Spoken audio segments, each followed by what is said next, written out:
আমরা তো দেখতে পাচ্ছি যে ওখানে আরাবুল ইসলাম ছাড়াই আমরা ভাঙড়তে শান্তিতে আছি। দেখুন, এই ঘরটা কারোর পৈতৃক সম্পত্তি নন, এই ঘরটা পঞ্চায়েত সমিতির ঘর। আজকে আমি আছি, কালকে আমি নাও থাকতে পারি। তোলা কারণে ওনাকে আইনের ব্যবস্থা এনে ওনাকে জেল হয়েছিল, প্রশাসন ওনাকে জেলে দিয়েছিলেন। উনি জেল খেটে ফেরত এসছেন।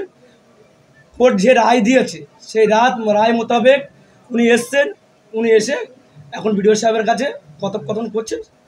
বর্তমান সভাপতি হিসেবে কি ওনাকে আপনারা মেনে নিচ্ছেন? দেখুন, মানার আর না মানার আমরা কেউ নই। আমরা অল পঞ্চায়েত সমিতির কর্মদক্ষ এবং পঞ্চায়েত সমিতির সদস্য মিলে ডিএমের পারমিশন নিয়ে, বিডিওর পারমিশন নিয়ে, আমরা যেহেতু উনি জেলে ছিলেন সেই কারণে আমরা সবাই সবার সম্মতি নিয়ে প্রোটোকল মেনে আইনি প্রোটোকল মেনে আমরা সভাপতির ইনচার্জ দিয়েছিলাম। কোর্ট অর্ডার দিয়েছে, উনি এসছেন। এবারে ডিএমের আইনের যে ব্যাপারটা আছে সে ডিএমএ সাহেবের কাছে গিয়ে আলো ইন্ডিয়ার কী ব্যবস্থা আছে। দেখুন, আইন যেটা আছে সেটা আমরা মানতে আমরা সবাই বাধ্য। আইনে আমরা ডিএমের পারমিশন নিয়ে, বিডিও সাহেবের পারমিশন নিয়ে আমরা সভাপতির ইনচার্জ দিয়েছিলাম সবার সম্মতি নিয়ে। তো উনি এখন এই যে আইনের রাস্তায় হাঁটুক, আইনে যেটা হবে সেটা দেখা যাবে। এই ঘরটা একসময় উনি ব্যবহার করতেন, এই ঘরটা এখন আপনি ব্যবহার করছেন। দেখুন, এই ঘরটা কারোর পৈতৃক সম্পত্তি নন, এই ঘরটা পঞ্চায়েত সমিতির ঘর। আজকে আমি আছি, কালকে আমি নাও থাকতে পারি। কারোর পৈতৃক ঘর নয় এটা। তাহলে সেই দলের কাছে যাক, যদি দল নির্দেশ দিয়ে থাকে সে দলের কাছে যাক, সেটা দলের আভ্যন্তরিক ব্যাপার, সেটা দল সিদ্ধান্ত নেবে। দল সিদ্ধান্ত নিয়ে আমাদের বললে আমরা তখন দেখবো।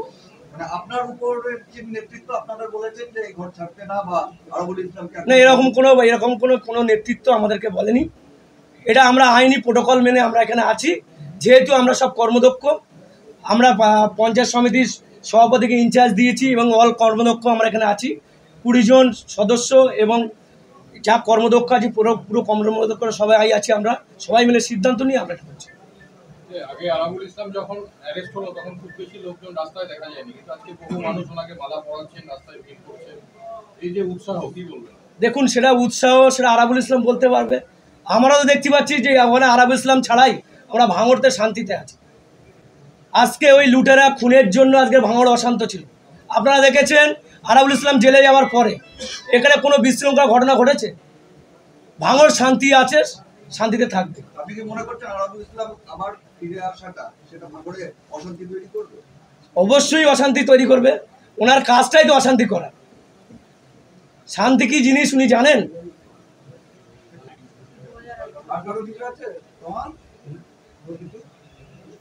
দেখুন, দলকেও কালিমালিপ্ত করেছে। আজকে আপনারা 16 সালে দেখেছেন দলের সাথে গাদ্দারি করেছে। 21-এর বিধানসভায় দলের সাথে গাদ্দারি করেছে।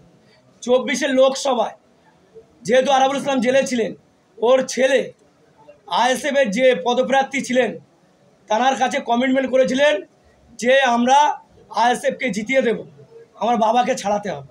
এরকম কথা বলে অনেক কর্মকাণ্ড উনি করেছেন, দলকে কালিমালিপ্ত করেছেন এবং দলকে যাতে হারাতে পারে তার জন্য একাধিক চেষ্টা করেছে। কিন্তু সাধারণ মানুষ, সাধারণ মানুষ ভাঙড়ের যোগ্য জবাব দিয়েছে।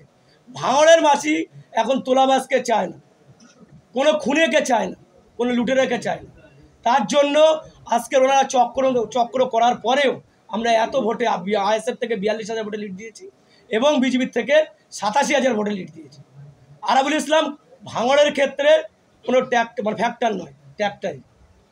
আচ্ছা, ওই শহীদুল ইসলাম বা মমিনুর বা রহিম মোল্লা বা উদ্দুত মোল্লা, এদের প্রত্যেকেরই এক সময় অভিভাবক বা ভাঙড়ের নেতা হিসাবে তারা মানতেন আরাবুল ইসলামকে। তাহলে এখন এই সব নেতৃত্ব যারা রয়েছে তাদের নেতা কে? দেখুন, আমরা সবাই মিলে চালাচ্ছি, এখানে কেউ নেতা নয়, আমরা সবাই দলের কর্মী।